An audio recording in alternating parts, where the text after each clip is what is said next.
Bom dia. Quero saudar todos os participantes do 26º ENEP, né?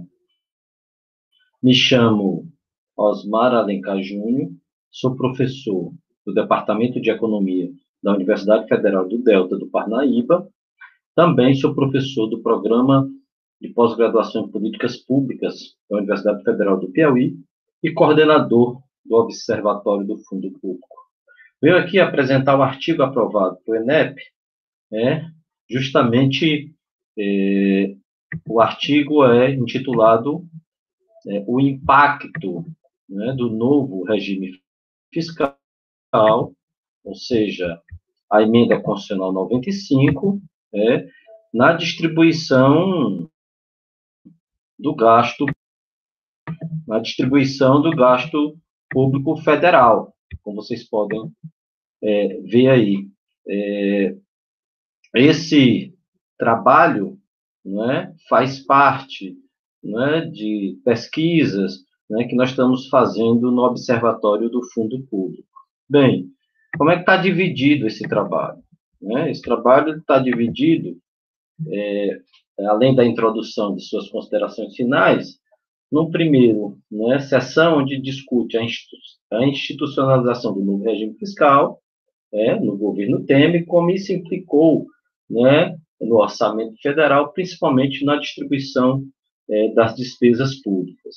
E a segunda parte vai fazer uma análise de como o novo regime fiscal, dos efeitos da implementação a partir de 2017 do novo regime fiscal na distribuição desses gastos, com um olhar para o gasto social, que é os gastos relacionados com o trabalho, e para o gasto financeiro, que são os gastos relacionados com o capital. Então, dito isso, qual é o problema que a gente está abordando? É justamente a gente verificar os efeitos promovidos pela implementação do novo regime fiscal na distribuição do gasto público federal.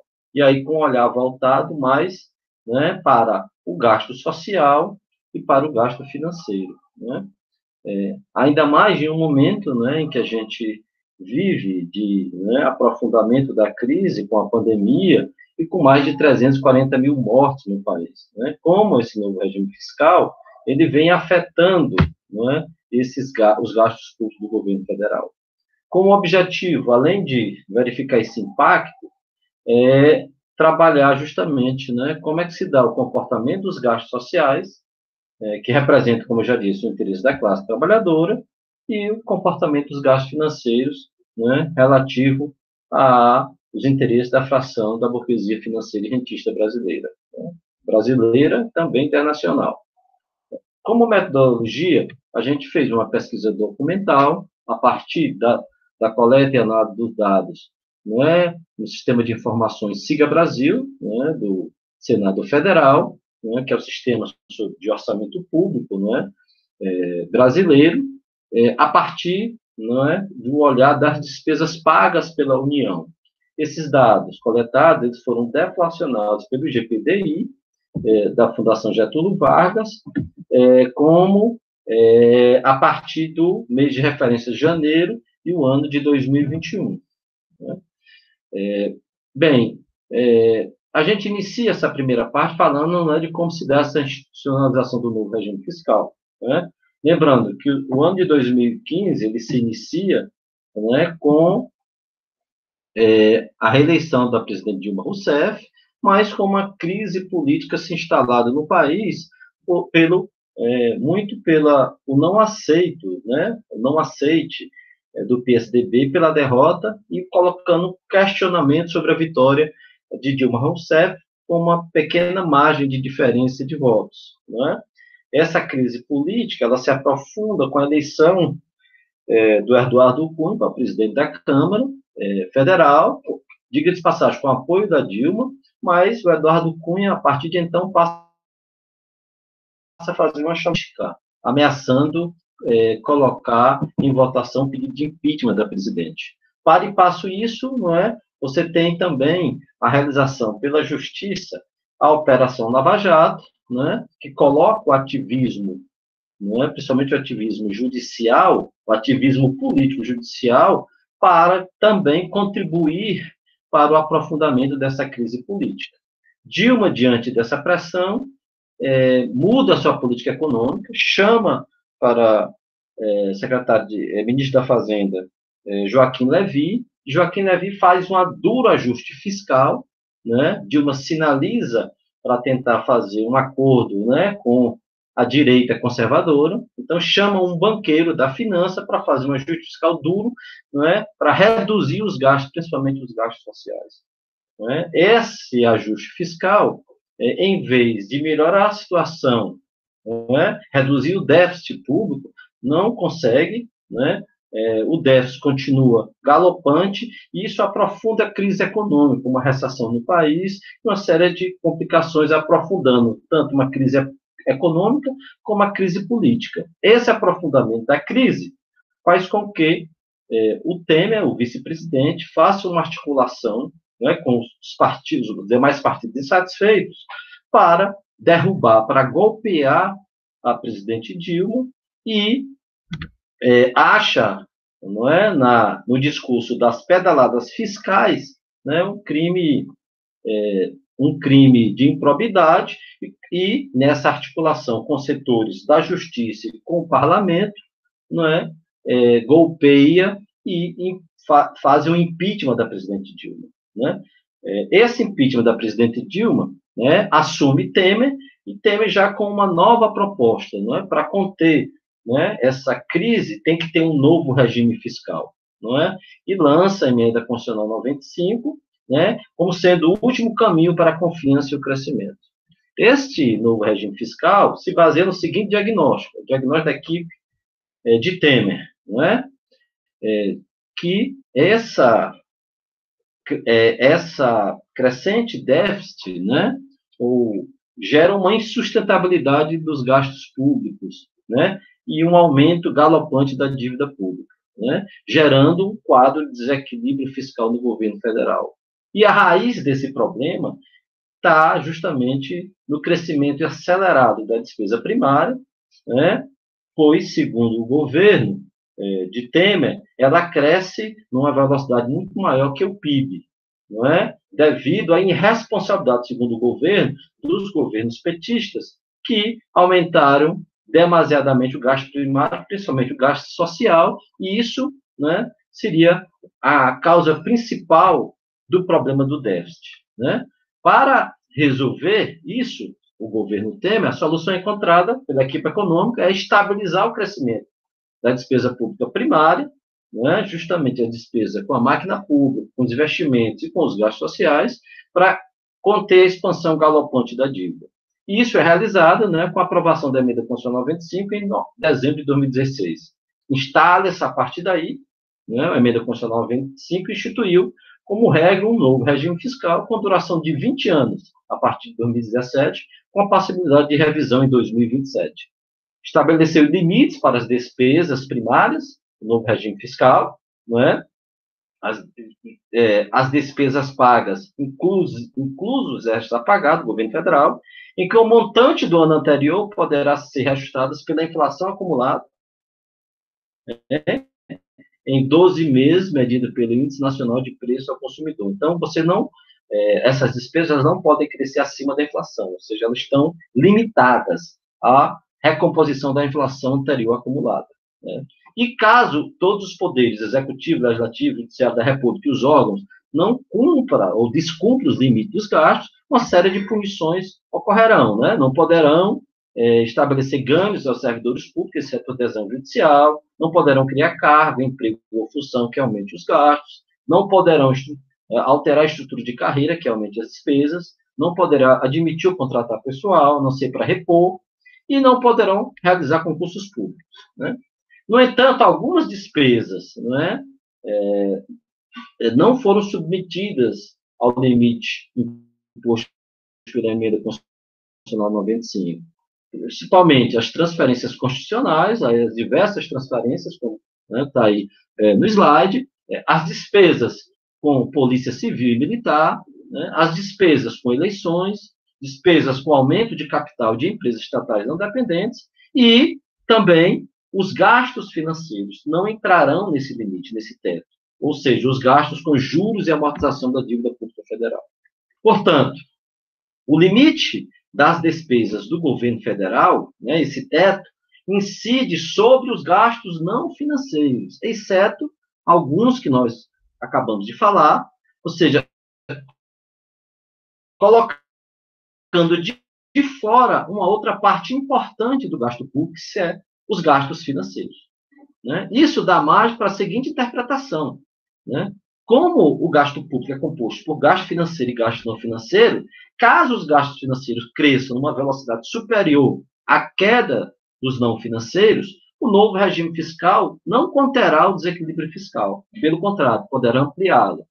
Isto é, o novo regime fiscal ele não foi produzido para conter o gasto público, mas sim para conter os gastos primários, principalmente a contenção de investimentos e gastos sociais. Ora, se parte dos gastos públicos, né, os gastos sociais com a máquina pública, investimentos, foram limitados ou serão limitados e reduzidos, né, e outra parte, como eu já disse, os gastos financeiros, será ilimitado, então teremos uma tendência, em condições normais, né, de menos recursos públicos para o financiamento da cidadania e mais recursos para o financiamento do capital. Nesse sentido, a emenda constitucional 95, aprovada no governo Temer, institucionalizou a austeridade no gasto social, no investimento público e na despesa com a máquina pública federal por 20 anos, ao passo que priorizou o pagamento do serviço da dívida pública, mesmo em situações econômicas, sociais e ambientais adversas, vide a conjuntura de pandemia e Covid-19. Né? Em sintonia com o novo regime fiscal, né, que congelou os gastos primários do governo federal por 20 anos, o governo Temer ainda promoveu uma série de ações, né, que privilegiaram o capital. Ampliou a DRU, a desvinculação de receitas da União, de 20 para 30, aprovou a reforma trabalhista, que ampliou a terceirização restrita, né, propôs uma reforma da Previdência Social muito restritiva, reduzindo o acesso aos benefícios previdenciários das pessoas de mais baixa renda, propôs uma reforma tributária apenas para simplificar e não atacar diretamente as questões centrais do sistema tributário, ou seja, a questão da regressividade, não é? Diante dessa implementação do novo regime fiscal e de todas as contra-reformas realizadas e em curso pelos governos Temer e Bolsonaro, né, a pergunta que se faz é qual foi o comportamento do gasto público federal, em especial dos gastos social e financeiro, no período de 2015 a 2020. Né? A partir de agora, a gente vai fazer uma análise, né, dos resultados dessa pesquisa, né, que foi feita no período de 2015 a 2020, e mostrando, né, o comportamento desses gastos a partir, né, da implementação do novo regime fiscal. E vamos fazer isso através de uma série de gráficos. O primeiro trata sobre o comportamento do montante do gasto público e das despesas não financeira e financeira da União no período de 2015 a 2020. Né? O que a gente pode ver, nós temos três curvas, né? A curva verde do montante do gasto, a curva rosa da despesa não financeira e a curva amarela da despesa financeira. O que a gente pode notar? Que o montante do gasto, ele, de 2015 a 2017, ele cresce, não é? A partir de 2017, ele tem uma inflexão, uma pequena redução, né, para voltar a ter um leve crescimento de 2018 para 2019, um crescimento mais acelerado em 2020.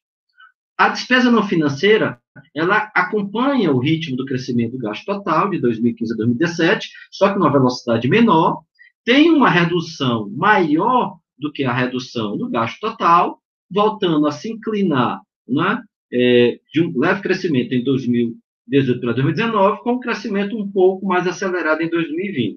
Já a despesa financeira, ela cresce também em 2015 a 2017, numa velocidade bem menor, né? A partir de 2017, ela acelera esse crescimento, de 2017 a 2018, enquanto ela cresce nesse período, 2017 a 2018, não é? Tanto o gasto total como o gasto social são reduzidos, né? Chega no ponto máximo em 2018, tem um decréscimo em 2019 e volta a crescer em 2020. O que mostra aqui? né, que a introdução da emenda constitucional em 2017, ela provoca, no primeiro momento, não é, uma redução do gasto total e do gasto social, enquanto o gasto financeiro continua a crescer. No segundo momento, esse gasto total e social eles voltam a crescer, de 2018 a 2019, há uma pequena queda na despesa financeira, e em 2020, né, isso aí, por conta, com certeza, da pandemia, todos os gastos se aceleram. Se a gente olhar agora o comportamento da taxa de crescimento, né, dessas mesmas variáveis, ano a ano, o que, que a gente vê? Entre 2015 e 2016, né, a taxa de crescimento da despesa financeira ela superior tanto o montante do gasto como a despesa não financeira. Né? A partir de 2016, você tem até 2018, você tem uma queda das três variáveis, mas a taxa de crescimento da despesa financeira continua bem acima das outras taxas, né? Mostrando, para a gente ver, em 2018, enquanto o montante do gasto é reduzido, a taxa de crescimento e da despesa não financeira também é reduzida, há um crescimento ainda, né, forte da despesa financeira mesmo, ela caindo de 18,41% para 9,61%, mostrando aí, né, a prioridade, o efeito da contração do gasto social e do gasto total e a liberação do gasto financeiro. 2019, né, elas retornam a subir, montante do gasto e da despesa, e a despesa financeira cai para as três despesas voltarem a subir em 2020, né? Olhando esse outro gráfico, o comportamento da participação das despesas não financeiras e financeiras no montante do gasto público, a gente vê claramente aqui que a despesa financeira, que é essa de rosa, ela de 2015 a 2018, a participação dela cresce, como mostra do gráfico, né? Voltando a reduzir um pouco em 2019 e 2020, mas a patamares ainda superiores a 2015. Né? Então, você mostra claramente, né, que a despesa financeira, a participação cresceu em relação à despesa não financeira. Nesse outro gráfico, mostra o comportamento da taxa de crescimento ano a ano dessa participação dessas duas despesas. Mostra, mais uma vez, que entre 2015 e 2018, a taxa de crescimento da participação da despesa financeira sempre ficou acima da taxa de crescimento da despesa não financeira. Evidendo aí, não é, esse forte crescimento da despesa financeira nesse período. Não é? Em 2019, a despesa financeira ela recua 11,80%, enquanto a despesa não financeira aumenta, e em 2020, não é, tem um novo recuo da despesa financeira, ou, né, só que um recuo menor, uma tendência, né, de crescimento, e um crescimento menor da despesa não financeira. Evidenciando aqui, se a gente olhar o nível de participação, não é, de 2015 a 2018, a gente vê, né, um crescimento dessa participação da despesa financeira e, pelo contrário, uma queda na participação da despesa não financeira. Né? Esse outro gráfico mostra o comportamento da participação e da taxa de crescimento ano a ano do gasto social na despesa não financeira, mostrando aqui, não é, que o gasto social na despesa não financeira, se a gente olha de verde, ele tem uma pequena elevação até 2017, cai para 2018 e 2019, não é? Isso aí tem reflexo da emenda constitucional 95 e volta a crescer em 2020, devido aos efeitos aí do gasto com a pandemia, principalmente nos gastos de assistência. Esse outro gráfico mostra o comportamento do montante dos gastos público total, comparativamente com o gasto social e agora com o gasto financeiro da União, no período 2015 a 2020. Mostra o quê? Que a gente vê, né, o gráfico verde, que é a montante do gasto crescente de 2015 a 2017, esse crescimento menor se dá no gasto social, né, que cresce com uma velocidade menor que o gasto total, e a gente vê que o gasto financeiro de 2015 a 2016 permanece praticamente estável, com a pequena elevação em 2017. Mas, né, 2017, que é o marco da implementação do novo regime fiscal, você tem uma mudança aí, enquanto o gasto total e o gasto social, eles recuam, o gasto social recua de forma mais forte, o gasto financeiro ele cresce de 2017 a 2018, continua a crescer, mostrando, né, essa inversão, né, entre redução do gasto total e do gasto social e crescimento do gasto financeiro. Para a partir de 2018, não é, você tem uma leve aumento do gasto total, também um leve aumento do gasto social e praticamente a estabilização com um pequeno decréscimo do gasto financeiro. Né? E em 2020, você torna a ter um crescimento do gasto total, do gasto social e um pequeno crescimento do gasto financeiro. Né? Aqui, quando a gente compara, né, essas mesmas variáveis, olhando a taxa de crescimento ano a ano, você vê claramente, né, que o gasto total e o gasto social, em 2016 em relação a 2015, né, tem um crescimento expressivo, enquanto o gasto financeiro tem um crescimento pequeno, mas de 2016 para 2017 é o marco do novo regime fiscal, você vê que há um pequeno decréscimo nesse crescimento, tanto no gasto total, o gasto social praticamente se mantém equilibrado, com o mesmo crescimento, mas o crescimento expressivo do gasto financeiro, que sai de 1,06% para 13,17%. Quando a gente olha em 2018, você vê uma queda, uma redução no gasto total de menos 0,5%, uma redução maior ainda no gasto social e um aumento, né, quase o dobro do aumento em relação a 2017, de 24,28% em 2018. O que a gente pode ver, se a gente olhar o V invertido de amarelo, que mostra o gasto financeiro crescendo, chegando ao topo decrescendo, enquanto, no sentido contrário, o V normal do gasto público, mas principalmente do gasto social, indicando que ele caiu e depois se levantou, né? Mostrando aí que o novo regime fiscal, com certeza, teve um impacto em conter o gasto social, né, e manter os aumentos do gasto financeiro. Quando a gente olha, né, o comportamento dessas três variáveis, gasto total, gasto social e gasto financeiro, em relação ao PIB, o que a gente vê?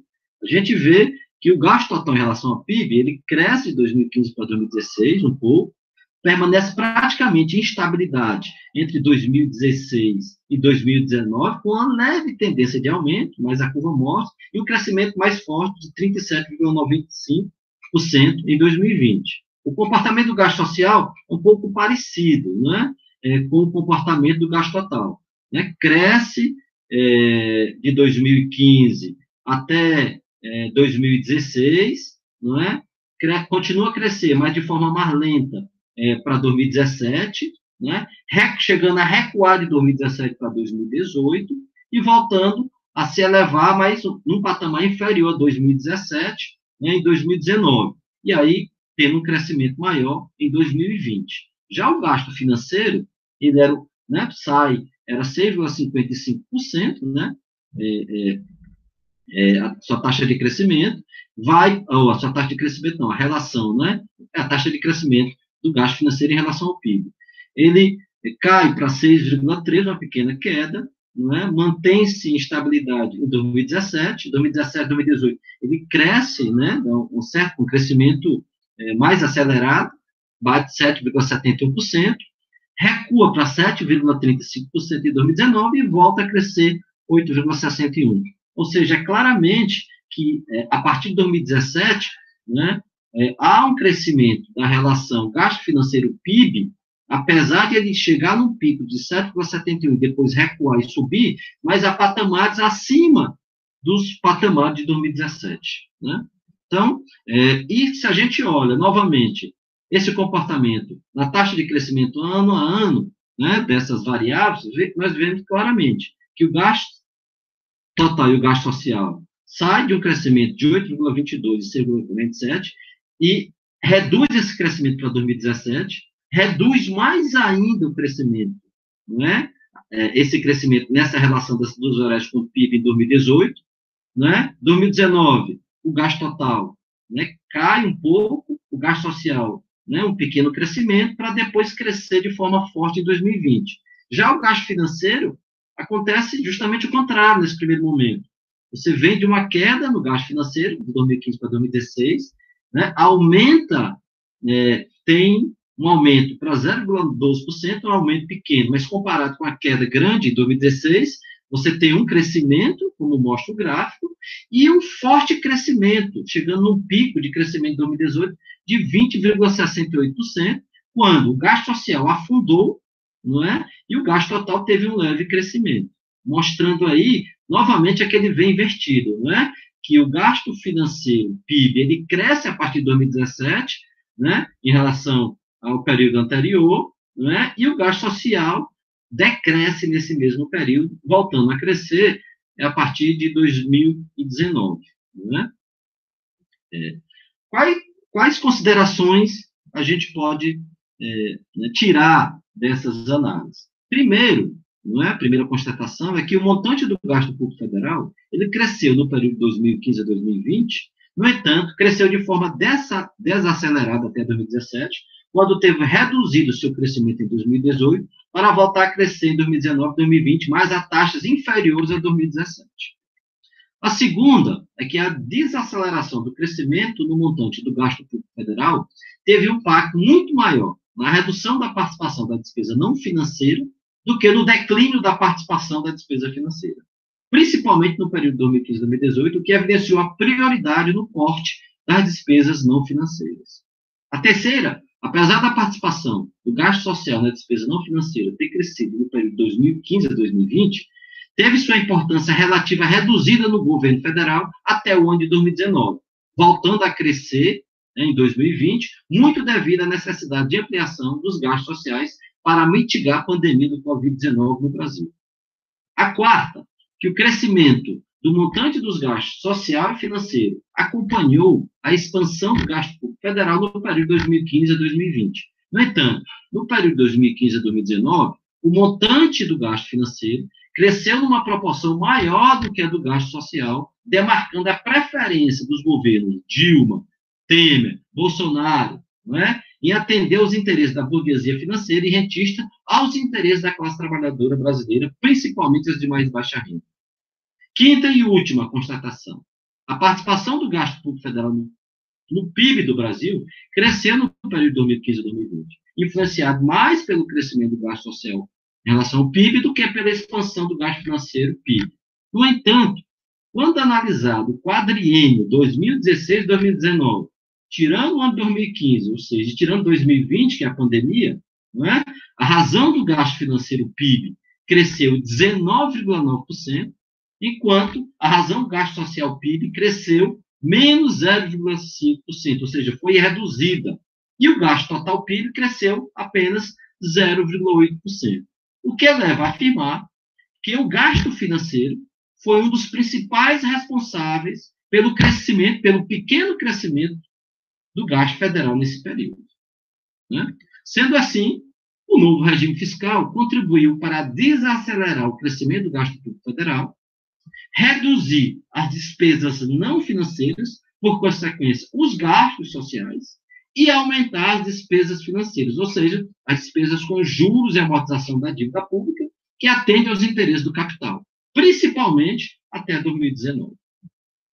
E mais ainda, é responsável por redirecionar cada vez mais os recursos orçamentários federais destinados à proteção social da classe trabalhadora para a proteção da burguesia financeira e rentista, demonstrando o caráter de classe do governo, isto é, um governo federal que toma partido da classe dominante. E assim, a gente traz as referências do artigo, não é?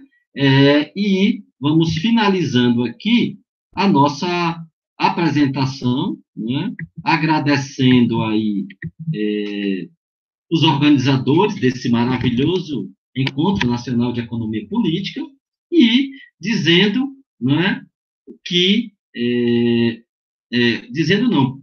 pedindo que todos se mantenham firmes, que todos se mantenham, né, longe desse perigo, desse vírus, mas que a gente se mantenha também mentalmente sã para que a gente possa produzir ciência e nos contrapormos, né, essa ideologia desse governo genocida, né, essa ideologia que quer destruir a classe trabalhadora. Né? Então, portanto, eu venho aqui conclamar todos os trabalhadores, unir os trabalhadores, para que a gente possa nos organizar e fazer uma luta para, né, quem sabe, no futuro, a gente ter uma nova sociedade, uma sociedade baseada na solidariedade, não na individualidade, né? Que a gente possa tirar, estipar a exploração, né, entre nós e colocar aí um governo, quiçá, um governo da classe trabalhadora. Então, muito obrigado para todos e todas. Estamos encerrando aqui a nossa apresentação. Grande abraço em todos e todas.